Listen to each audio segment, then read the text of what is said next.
Good morning guys! Welcome back to my channel. So, ito kalalapag lang po natin sa South Korea. April 4 po today and ang temp ay nasa 5 degrees Celsius. Medyo hindi ko pa masyadong ramdam yung lamig. Siguro baka dahil naka-heater dito sa loob.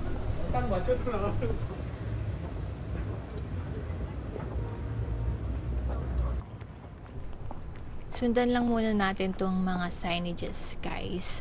Kasi ang natatandaan ko, sasakay pa ng train muna bago makarating doon sa immigration.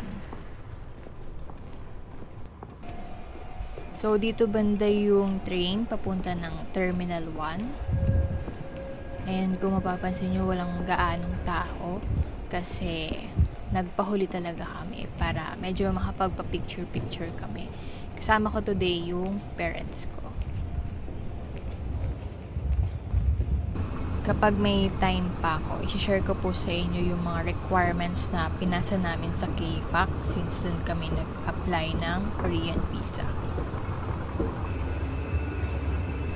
Ako po kasi yung nag-sponsor sa mama at papa ko para dun sa visa application nila. And ako po kasi is naka-multiple entry visa na, so hindi na po ako nagpasa, sila na lang.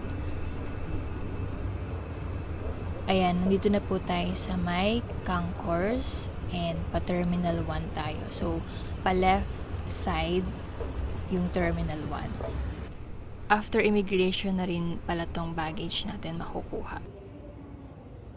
Hintayin lang natin itong train papunta ng Terminal 1. Hindi naman nakakalito to since kapag pa-Terminal 2 naman, sa kabilang side naman magbubukas yung door. After natin mag-train, nasa may harapan yung makikita nating maraming tao, yan yung immigration. And makikita rin natin dito itong photo spot na Incheon Airport. Nakuha na natin guys yung ating mga bagahe. And siguro mga around 30 minutes din tayo sa immigration kanina. Try natin guys pumili ng bus ticket. Destination. Hanapin natin kung saan tayong bus station. Ako kasi inalam ko na kung saan kami bandang bus station pinakamalapit. Tapos time. And kung ilan tickets. So, ayan. Credit card na lang yung gagamitin ko. Kasi yung T-money ko nung last year, mukhang hindi aabot yung 51,000 won. Siguro mga nasa 2,000 won lang yung natira ko dati.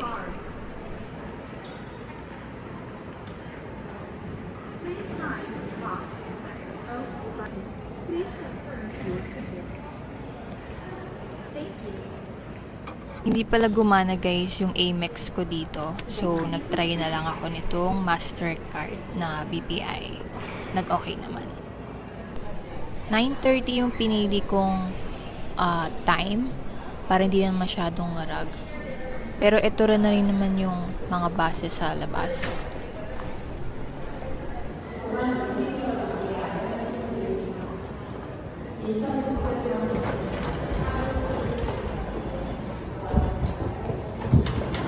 Sobrang lang.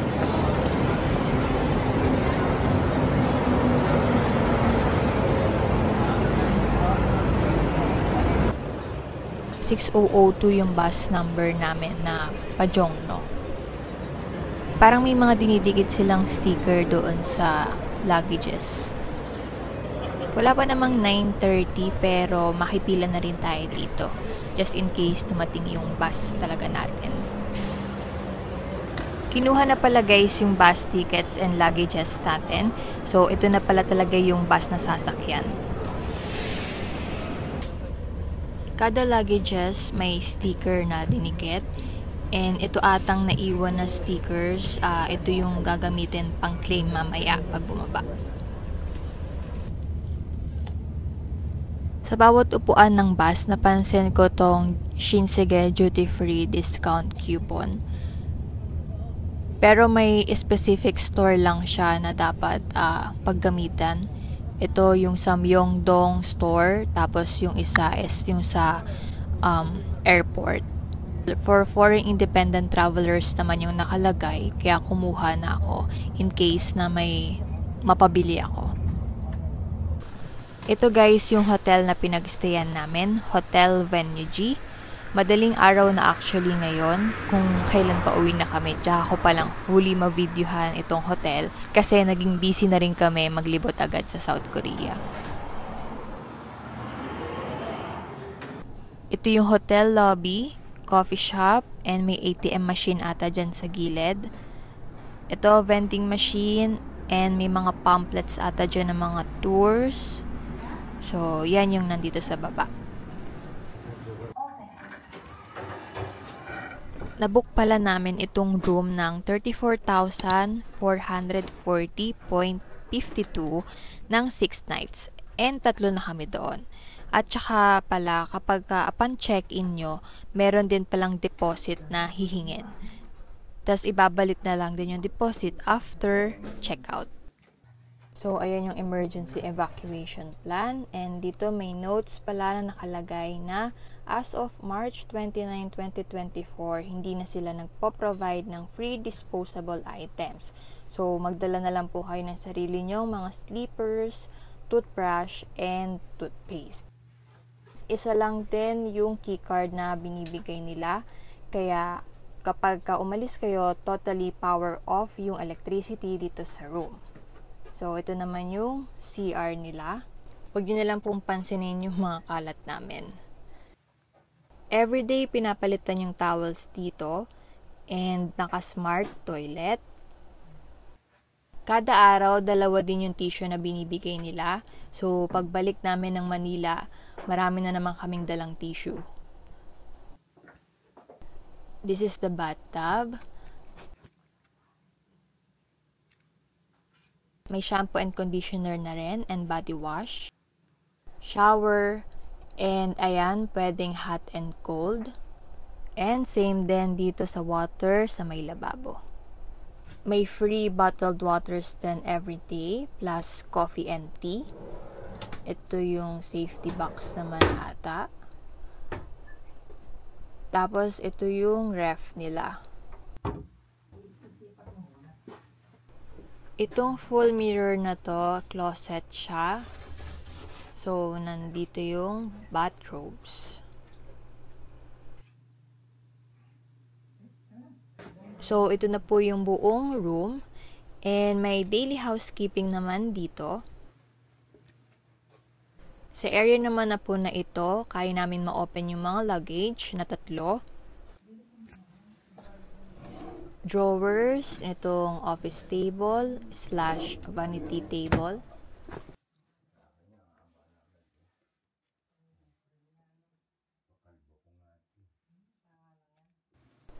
Ito yung lights and air condition controller. Telephone. Tissue. Dito sa baba, ito ating hotel directory.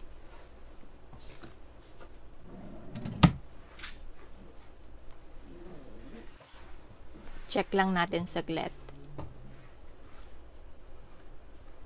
So, dun tayo sa English.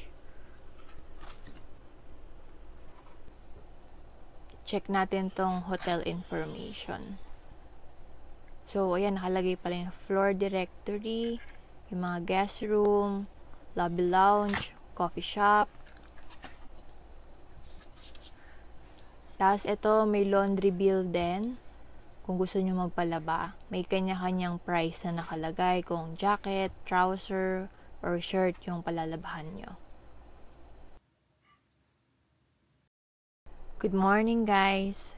Ganito pala yung view sa labas kapag 6:30 AM na.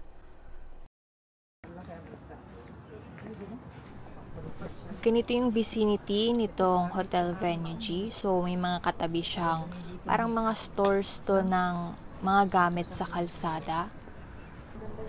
Mga 5-minute walk yung train station from Hotel Venue G. Ito guys, akala ko kagabi ATM machine yan. Ngayon ko lang na-realize toilet pala. Kasi ang haba ng pila kagabi na akala mo nag-withdraw yung mga tao. Wala lang, share ko lang.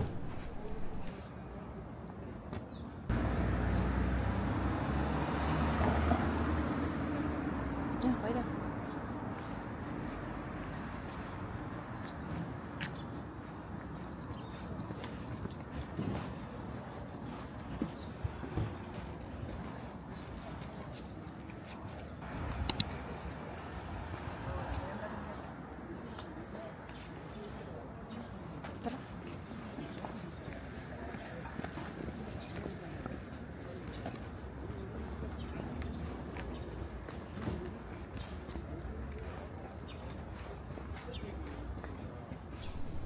Usually guys, yung mga tindahan dito, nagbubukas sila mga around 11 a.m. na.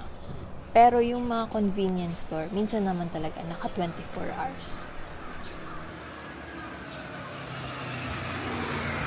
Malapit na tayo guys. Mga 20 to 30 steps na lang yan. Nasa train station na tayo. Nandito na po tayo sa suggested na train station ni Naver Map, yung Ulchiro 3 Samga Entrance 4. So kapag umuwi rin kami pabalik ng Hotel Venue G, dito rin kami dumadaan sa Exit 4. Pinakita ko lang to sa inyo guys para magkaroon din kayo ng idea in case na sa Hotel Venue G din kayo magstay.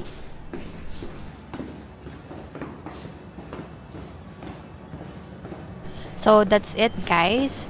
Dito ko na po i-end ang vlog. Magna-navigate pa kasi ako. So para hindi masyadong mahirap maghawak ng cellphone and ng camera. So see you guys on my next vlog. Bye!